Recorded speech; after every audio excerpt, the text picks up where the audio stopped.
Yeah. Thank you very much for the floor. I know we are all excited because it was important voting, but it's nice to be here with you today. I have a pleasure to introduce you to the INE report on simplification of cohesion policy. You may agree with me already at the start that a lot of things should be simplified in order to make cohesion policy more accessible and more rationally used. In the meantime, I hope there will be some PPT ready, if this is the case. So, if this is not, so I will go over a few. First one is, of course, we talked to a lot of interlocutors. We visited European Commission, we visited Committee of Regions, we visited mayors, and so on. So there was a lot of people that we talked to because we wanted to come up with a proposal that will reflect all the needs of all the stakeholders that basically are using or should use the cohesion policy in the way that, as I said before, should be rational and very good used. The standing point is maybe just next slide. Okay, there is still going on something. Yeah, thank you very much. So to start with, the managing authorities, intermediate bodies and beneficiaries and citizens still face significant administrative burdens and challenges that affect the implementation rate of the projects, but also undermine the visibility and perception of cohesion policy. You would maybe know that a lot of countries today are not really good in implementing the funds from the cohesion policy. So this intention that I'm talking today about is how to increase the level of implementation of cohesion policy also in the future. The other thing that is also come apparent was gold platings that weaken simplification measures, and as member states are worried about auditing or because they want to add additional rules due to national and regional specificities. And finally, the regulatory legislative framework is fragmented and very complex, to which the additional strain is being added that the Commission proposes new changes every year. You would remember that cohesion policy was supplemented by Repower EU or STEP and Restore. That means that when we start the cohesion policy, basically every day there are new rules and regulations, and it's difficult for the countries to follow, yet alone to implement what is necessary in order to get these funds to the bottom, to the users. Small projects suffer from higher administrative costs, making them less likely to go through the application process at all. We need to simplify, not to deregulate in a manner that will make the traceability of funds problematic, as we see repeatedly with the RRF fund. Let's say multiple reports from the European Court of Auditors criticizing this in the RRF. The involvement of all relevant stakeholders, of course, requires an additional organizational effort, and we recognize this. However, the added value is immense, and we will make for a final result that takes into account many more perspectives and will actually be able to simplify all the levels. So there are also some principles, of course, that we always say should be maintained, because I already said not all is bad, and just maybe quick overview. So these principles are the basis of cohesion policy, and we know that they work and how important they are, and they should not be jeopardized by deregulation. Especially shared management, partnership principle, and the place-based approach are crucial for functioning regional development. However, there are several things we would like to propose, and starting with the first one are the funds. We recommend that there are some funds that arguably cover the same things, and having fewer different funds would also reduce stress on both program authorities and final beneficiaries in figuring out which fund is the correct one or given the project. A single set of rules goes into the same direction. Having to learn about different rules and for different funding instruments is confusing and costs time and administrative capacity that especially smaller projects and member states cannot afford. An integrated IT interface for beneficiaries would make the application for funding much more straightforward and easier to understand, and is something that has been requested by all stakeholders.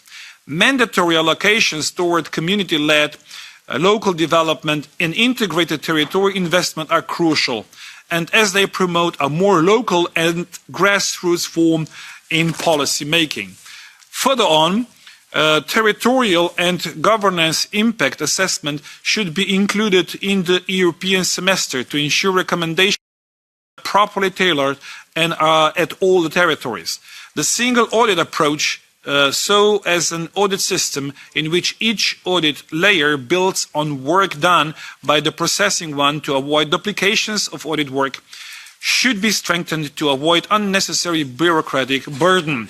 We also support a new approach to audit and controls that introduces preventive controls at the beginning of budgetary perspective to avoid repetitive errors during implementation.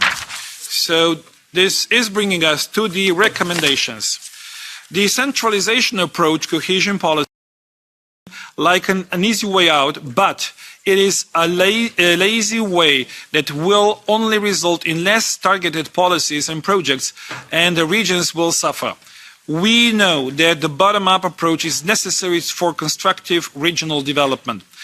There should be a significant and tailored increase in pre-financing for cases where potential beneficiaries, such as municipalities, might otherwise be deterred due to being unable to front-load the money. The application of horizontal principles needs to be ensured in the preparation of the partnership agreements. There needs to be stronger enforcement in these. Additionally, the Code of Conduct of Partnership should be directly integrated into the CPR. The Commission needs to introduce further measurements to avoid double funding and the increased administrative burden. We should also equality to interoperability of data mining tools such as Arcane should be improved to help prevent fraud and corruption. Direct funding for citizens, what we already today discussed, and regions would allow them to access funds even if their national government does not comply with the rule of law. Especially in more rural regions, the main obstacle to successfully accessing EU funding is a lack of administrative capacity. The Commission needs to further increase efforts in this regard and potentially also increase the earmarking for this. And finally, local and regional authorities should be integrated in all parts of the process, in preparation, programming, implementation, delivery, monitoring, and evaluation of the projects in the areas they administer, as it is a fundamental precondition for successful tailored simplification. These are the recommendations that we came across. Of course, the deadline for amendments is already exposed by the chairman, is the 27th of March, so we are really looking forward to, let's say, make this paper even better, and let's come forward with some recommendations that will be both good for the users, the Commission, and us as the MEP sitting in the Parliament. Thank you for your attention. Thank you. Thank you so much. We're starting immediately Shadow Rapporteurs section with Mr. Fredis Belleris from EPP. Mr. Belleris.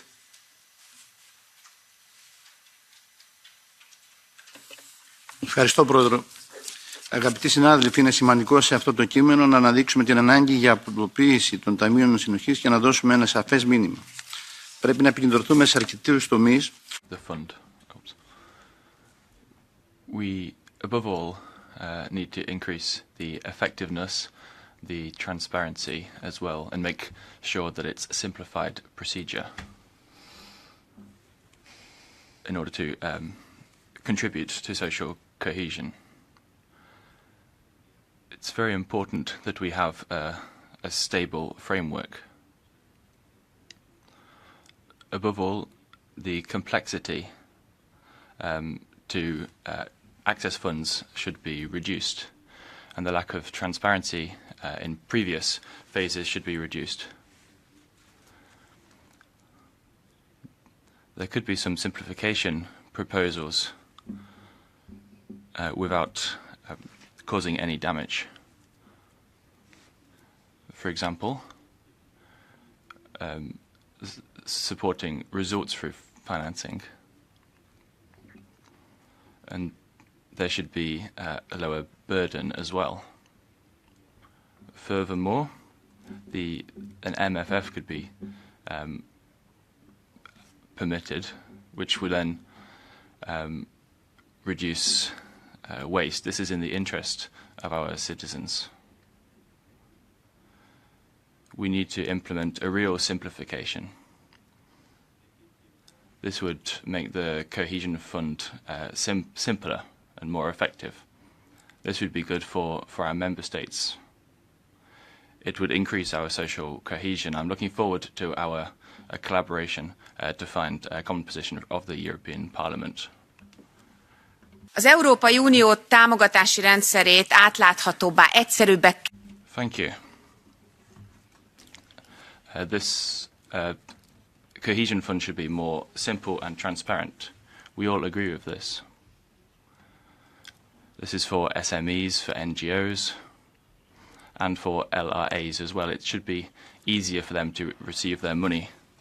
So the SND will spread some concrete proposals, but I am a little bit concerned when I see in these talks over the last few weeks that the right wing are misusing this term, the term simplification. Because the goal of the cohesion policy would be damaged by this. This is not something that we're going to allow. The real goals of this funding system will not be undermined, because this means that every European should be able to access this fund wherever they are, in Bulgaria, Spain, Hungary, wherever. And the cohesion policy's goal is, for example, to promote the health sector. It shouldn't increase the profits of private enterprise, but it should improve the lives of European citizens. It's not good when one person can decide everything. In this way, you can steal money. This is something that we've seen in Hungary. So as a Social Democrats, we would not, we don't want to give up on the principle of the partnership principle. We want to work with trade unions and with NGOs. So this is when it comes to planning, implementation, and oversight. So we won't give up on the partnership principle. Thirdly, governments should be able to, I said that they're going to be able to use the money how they want. This is not good. Look at what happened in Hungary and what's happened over the last few years. The government has had free room to maneuver and to use these European funds. The richest family in Europe is now Viktor Orban's family. So these three principles are what we're going to bring to this policy. Klara Dostalova from the Patriots. Děkuji, pane předsedo. Thank you, Chair. I would like to take this opportunity and to thank our rapporteur for his report. I'd like to. I thank our rapporteur for his report. Nicméně We all know that the cohesion policy is very important for the development of our regions, and we know it is important to simplify the system as much as possible.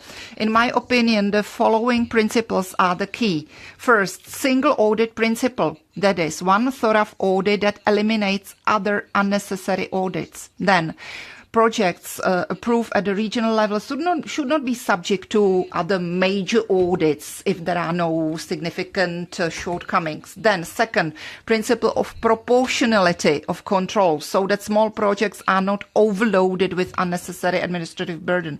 Third, we support creation of single digital platform that would simplify submission of applications, and that would also inform applicants about errors just at the moment of application, and real-time monitoring. Fourth, to change rules of state aid, that is an unnecessary barrier to important projects, for instance, in the field of housing. Fifth, it is important to have greater flexibility for member states for the usage of funds. Member states must be able to adjust funding as necessary. I'm sure we can all agree that we want to see the cohesion policy to fulfill fulfill its objectives. Therefore, we have to find simple and effective solutions. Thank you. Mrs. Raquel Garcia from Renew. Thank you, Chair, and thank you to the rapporteur for the great work in this first version of the report. There's lots of good things and I fully support the basic principles that, yes, we need to make it easier for end beneficiaries to apply and also be able to use European funds. I am very happy that we just passed an opinion or approved an opinion where we call for direct access for municipalities to European funds. I think that will be key in ensuring that we don't add a level of complexity in having municipalities and regional entities have to go through their national capitals to apply for funds. I also share thus the opposition to centralization. I think that we could consider mentioning specifically the issue of Interreg programs, which would be made very difficult if there was a single plan centralized, because that would mean that two entities in two different sides of the border would have to go to their national capital and then come together. I also would like to applaud that we suggest integrating funds into the CPR. That will help with coordination and policy coherence. I'm not sure about the merging of the funds, but I think that's something that we could discuss. Something of 3 points which would be nice to consider, including in my view, the view of Renew, is mention of smart conditionality, making sure that anything that we do to simplify does not get in the way of protecting local and regional entities and SMEs from the application of the conditionality mechanism on a national level. Also, that simplification measures should not get in the way of gender mainstreaming and budgeting, which has been something on which the regional committee has worked a lot in the last few years with good results. And the last one, and I think one of the colleagues mentioned it, mentioning the right to error should be good. That simplification measures do not lead, or also under the single audit principle, which I strongly share, that we also leave room for the right to commit human errors. Thank you so much, and looking forward to the next phase. Mrs. Kathleen Funcion from the left. Thank you, Chair. I wish to thank the rapporteur as well for this good first draft. Every debate I've taken part in or listened to since joining this committee has touched on this issue, and it's clear there is a lot of ideas floating around, and there is a consensus that we must simplify the processes. When I say simplify, I mean for the eventual beneficiaries. I don't mean simplification as code for just dropping all strategic or thematic thinking and just handing over monies to the member states. It is local and regional actors and the levels below them that we must deliver simplification for, so let's be very clear about that. In general, I feel this is a good starting point, and there's not much I can disagree with in the report. I do think, though, there are areas where we can be a little bit more ambitious. We must address some big picture issues more clearly. For example, we cannot expect to constantly chop and change cohesion policy as every new event happens and expect there to be no complications. A consistent long-term approach is needed, evolution, not revolution every few years. This implies too not making cohesion policy the emergency instrument for war, for disease, or whatever else comes next. It must be its own policy. Every change brings complication and reverses simplification progress. Some of the rapporteur's proposals are well-meaning, but I fear may eventually end in the opposite of simplification. For example, a smaller number of funds and a single integrated IT system could, I'm told by those at the coalface, end up complicating matters, because that would be a massive reset and because the various systems and challenges do not lend themselves to a single IT interface. One area I hear from many sources where improvement can be made is in simplifying the data collection requirements, especially at the initial stage. This is hugely off-putting for many. Scope creep is how I've heard this described, as data collection requirements seem to increase and be duplicated. Definitely we can allow greater flexibility and shifting of funds around priorities without the need for regulatory changes. That must happen. I will table amendments proposing greater use of de minimis style thresholds where changes can be made or steps skipped where the amounts involved risk such a tiny threat to the EU budget that they don't justify the current procedures. And I look forward to the engagement and working with the rapporteur and fellow shadows on a crucial piece of work. Thank you, Chair. Thank you. I give the floor to Mr. Protasiewicz, who is a rapporteur from Cont Committee. For maximum 2 minutes, please. Dziękuję, panie przewodniczący. Thank you, Chair. I'd like to thank Mr. Privilege for his excellent draft report. I'd also like to thank you for the interesting debates. I will present my ideas now as a rapporteur for the Budgetary Committee. Firstly, we need to prioritise the establishment of the future cohesion policy budget. There are lots of advantages to this, for example, reducing bureaucracy for beneficiaries, for the management agencies, for those who request parts of this budget. We need to accelerate the access to funds and simplify the fund. There's far too high a burden at the moment. I agree with the rapporteur around the centralisation of the policy. We need to decentralise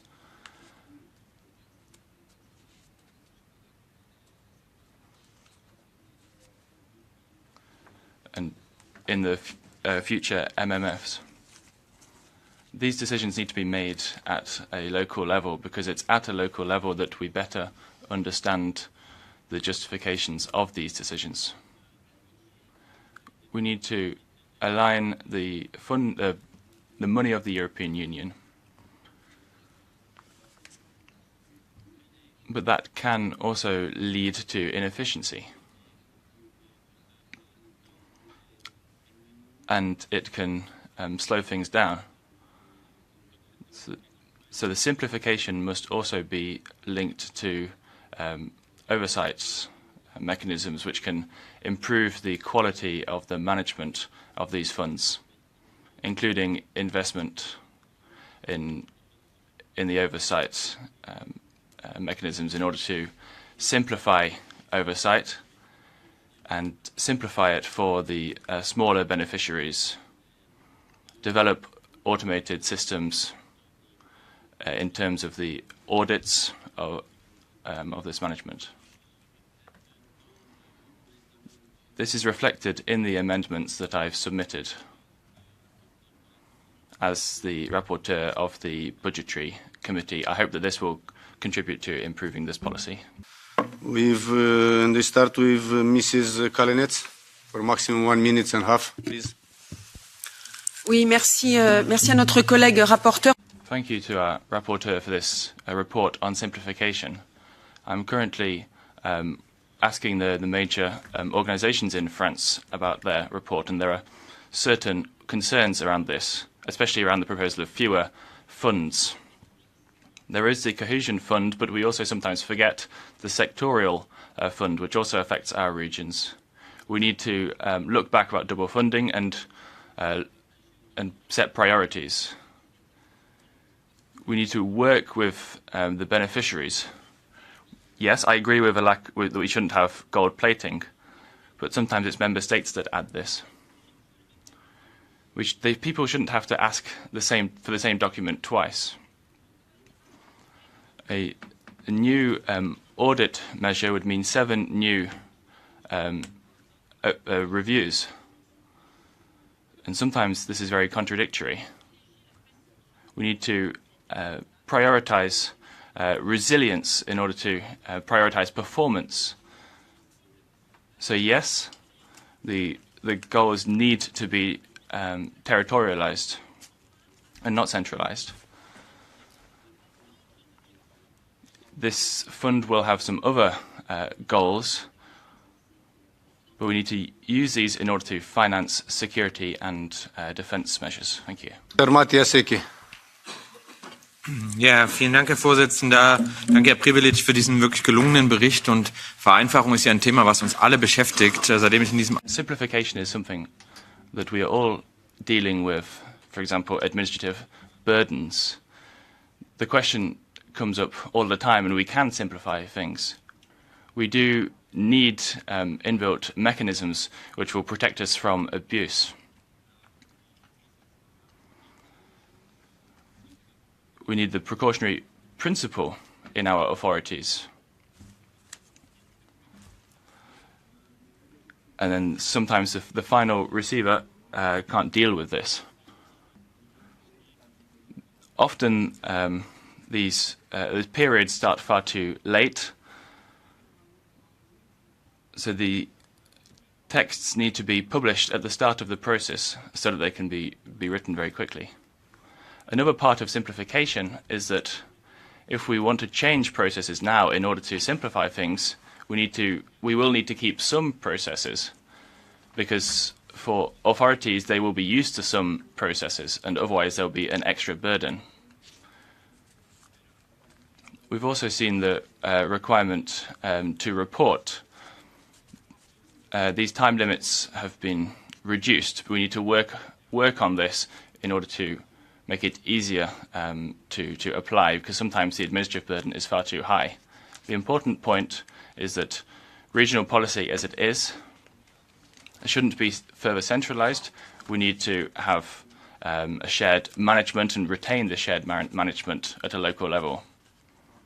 And this should be given under the label of simplification. Now I give the floor to Mrs. Anna Wagner from European Commission. Very shortly, please. Thank you very much, Chair, and thanks a lot for this very rich exchange, as well as all the elements that are included in this report. I wanted to say that the roadmap to the MFF communication and also earlier the political guidelines were clear about the need to have a more focused, more flexible, simpler budget and a leaner budgetary architecture. So this fully goes in the direction of what was said. For the simplification, when it comes to approaching this from the audit perspective and having a plan per member state, this also points in the direction of policy coherence and simpler programming and implementation possibilities and opportunities. I also wanted to say that local and regional authorities will remain the front and the center in the negotiations and the implementation, as well as the design of the plan. And I also wanted to welcome the recommendations regarding the more performance-based delivery model, which is indeed something which is designed to enhance the impact and efficiency of the policy. One last remark, and that is on the use of term simplification. We need to be very clear, and I think some of the interventions were going in this direction, that not all the elements that are important to us lead to simplification. And, for example, partnership is something that is, multi-level governance is something that is key to the implementation and design of the plan. But that doesn't mean that it is simplification. And earmarking is not something that necessarily blinks simplification or flexibilities. So we need to recognize that there are certain trade-offs among the concepts and how they are put into work. Finally, many thanks for the recognition of the gold plating as an issue.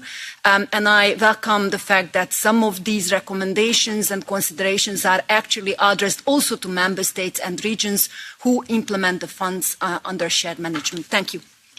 Thank you. Mr. Prebic, you have the final word. Thank you very much for all your comments. As I started my presentation, I'm looking forward to written suggestions. We will carefully go over everything. The main aim is to make cohesion policy more accessible, used more rational, and having also good projects at the end of the cohesion policy implementation. However, since we will have a lot of debate, I would like to draw your attention to one more fact. And this is, when we talk about the cohesion policy, the funds are the preconditions. You will agree with me on that. Why I'm emphasizing this, because you know that there is ongoing debate about how could we burden the cohesion funds with other tasks, one of them being also rearm. Please do consider what is really essential for European Union when talking about these debates. because at the end of the day, we have the cohesion policy with one purpose only, and this is to diminish the differences between the regions in European Union. I'm underlining, in European Union. Today, the main differences are 1 against 5. So taking this money from this purpose and relocating the money for something else, like the arm could be, this will go in the way to deepen the differences within the European Union, and this shouldn't happen, because if this will continue, the internal cohesion of the Union would be questioned and asked. So please consider that on top of everything that we discussed today, because I sent you a letter of this, so I would really be happy if you can support this effort on my behalf. Thank you very much again. I'm looking forward to all the comments, and we will be in touch for really good report at the end. And again, this is the aim, to make it simple and make it useful. Thank you. Thank you so much. We take a little break for 2 minutes, and after we starting the meeting with Ample. Thank you so much.